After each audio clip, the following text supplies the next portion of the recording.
예, 안녕하십니까. 표현의 자유 수호 청년연대와 자유아시아 변호사연대 대표 김자훈 미국 변호사입니다. 오늘 저는 이번 정보통신망법 개정안의 가장 본질적인 문제, 즉 유럽 DSA를 모본으로 한 디지털 검열 구조에 대해 말씀드리고자 합니다. DSA는 Digital Services Act의 약자입니다. 이번 개정안은 단순히 몇몇 악성 게시물이나 허위 정보를 규제하는 법이 아닙니다. 이 법의 핵심은 국가가 직접 모든 게시물을 삭제하는 것이 아니라 국가가 규제의 틀을 만들고 플랫폼이 삭제와 차단을 집행하며 사실확인단체와 분쟁조정기구가 그 과정에 참여하는 구조를 만든다는 데 있습니다. 바로 이것이 유럽연합의 Digital Services Act, 즉 DSA식 규제 모델입니다. 겉으로는 자율규제라고 말합니다.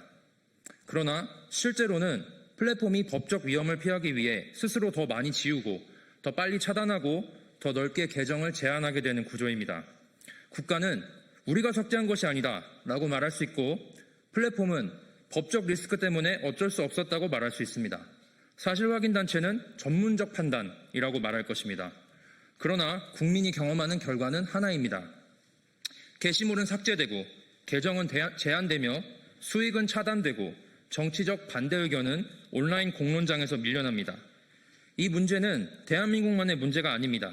자유아시아 변호사연대와 함께 활동하는 아시아 각국의 변호사들과 학자들도 이 법이 표현의 자유와 민주주의에 미칠 영향에 대해 깊은 우려를 표하고 있습니다.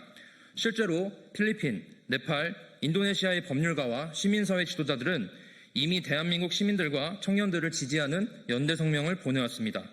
이 법이 대한민국에서 정착되면 아시아 각국 정부가 허위 정보 대응과 온라인 안전이라는 명분으로 유사한 디지털 검열 구조를 도입하는 위험한 선례가 될 수 있기 때문입니다. 이것은 전통적인 검열보다 더 위험할 수 있습니다. 검열의 책임자가 분명하지 않기 때문입니다. 국가, 플랫폼, 사실확인단체, 분쟁조정기구가 각각 일부 역할만 담당하지만 그 전체 구조는 국민의 표현을 위축시키는 하나의 검열 체계로 작동할 수 있습니다. 특히 허위조작 정보라는 개념은 정치적 논쟁과 권력 비판의 영역에서 매우 위험합니다. 권력자에 대한 의혹 제기, 정부 정책에 대한 비판, 풍자와 시민적 문제 제기는 처음부터 완전한 증거를 갖추고 이루어지는 경우만 있는 것이 아닙니다. 많은 진실은 시민의 문제 제기와 공개 토론을 통해 드러납니다. 그런데 이 법이 시행되면 국민은 먼저 묻게 됩니다. 이 말이 진실인가가 아니라 이 말을 해도 안전한가? 바로 그 순간 표현의 자유는 무너집니다.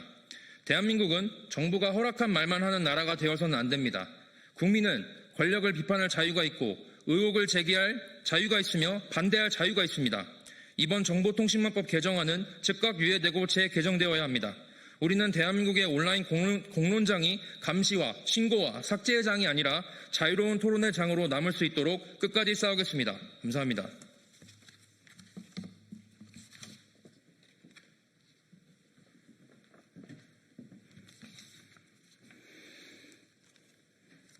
네, 이 법은 허위 조작 정보라는 새로운 규제 개념을 만듭니다.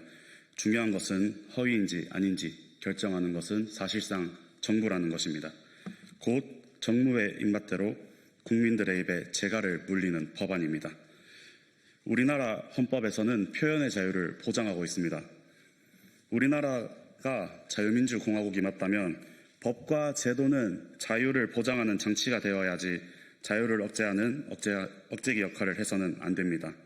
또한 정치적 논쟁, 정책 비판, 의혹 제기, 사회적 쟁점에서는 무엇이 허위이고 무엇이 조작인지 쉽게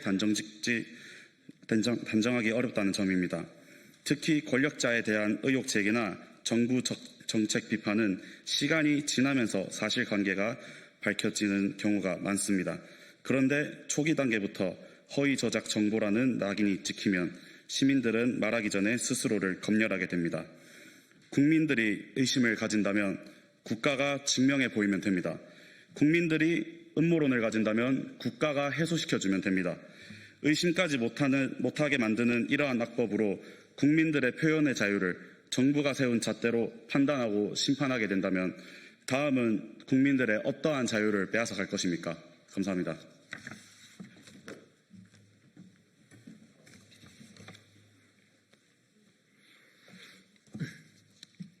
세 번째는 혐오, 차별, 선동 정보를 불법 정보로 규정하는 내용입니다. 저는 앞으로 대한민국을 살아갈 한 명의 청년으로서 이 부분이 가장 걱정됩니다. 폭력을 선동하거나 범죄를 부추기는 것은 당연히 막아야 합니다. 하지만 이 법안은 그보다 더 넓은 영역까지 규제할 수 있다는 점에서 우려가 됩니다. 법안에는 증오심을 심각하게 조장한다, 인간의 존엄성을 현저히 훼손한다는 표현이 들어있습니다. 그런데 이 기준은 너무 모호합니다. 무엇이 비판이고 무엇이 혐오인지 누가 결정하는가? 최근 배재교 학생의 사례만 보더라도 정치 및 언론계가 나서서 비판의 결과 6개월 출전 정지가 되며 아이들의 미래는 사라졌습니다.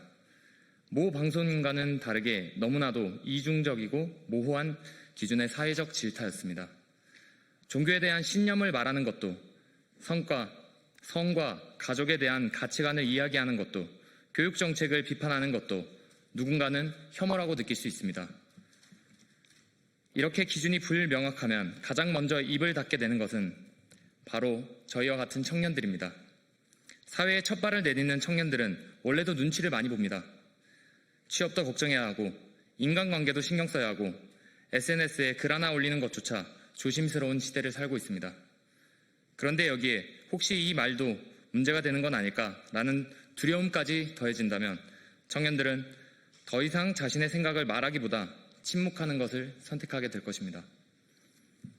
하지만 대한민국의 미래는 침묵하는 청년이 아니라 자유롭게 질문하고 토론하는 청년만이 만들어갑니다. 민주주의는 모두가 같은 생각을 하는 사회가 아닙니다. 생각이 다르더라도 자유롭게 말하고 서로 토론하며 더 나은 답을 찾아가는 사회입니다. 오늘 내가 동의하지 않는 사람의 말이 막힐 수도 있습니다. 하지만 내일은 바로 우리 청년들의 목소리가 같은 이유로 막힐 수도 있습니다.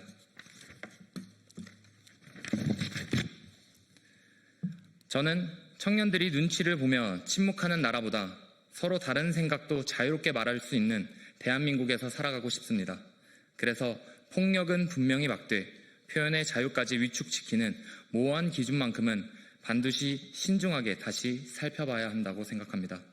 그것이 앞으로 대한민국을 살아갈 청년 세대의 자유를 지키는 길이라 믿습니다. 감사합니다.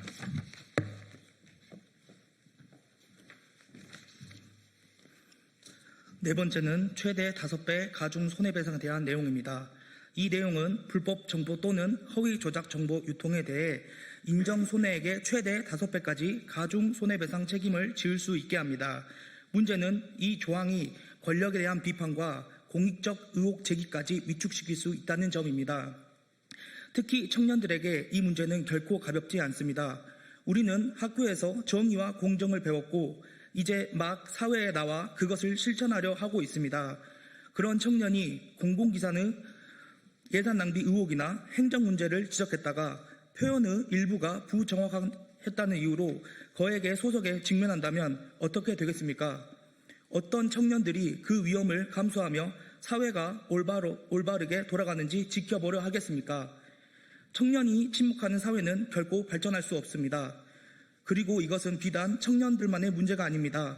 시민활동가, 언론인, 평범한 시민 누구든 최대 5배 손해배상의 위험 앞에서는 자유롭게 목소리를 내기 어렵습니다.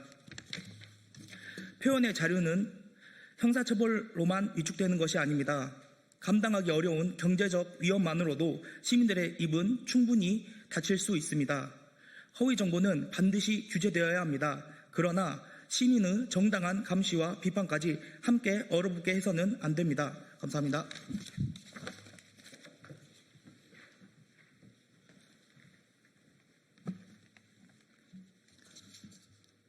다섯째, 이 법은 구체적인 손해액 입증이 어려운 경우에도 법원이 최대 5천만 원 범위에서 손해액을 정할 수 있도록 합니다.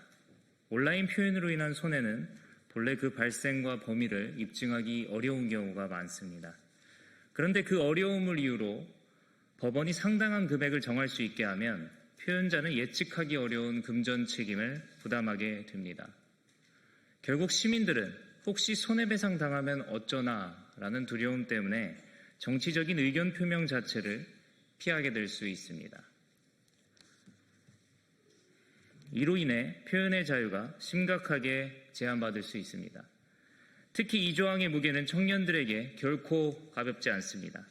아직 사회적 기반과 경제적 여력이 충분하지 않은 청년 세대에게는 최대 5천만 원이라는 배상 가능성은 단순한 리스크가 아니라 발언 자체를 포기하게 만드는 실질적인 진입장벽이 됩니다.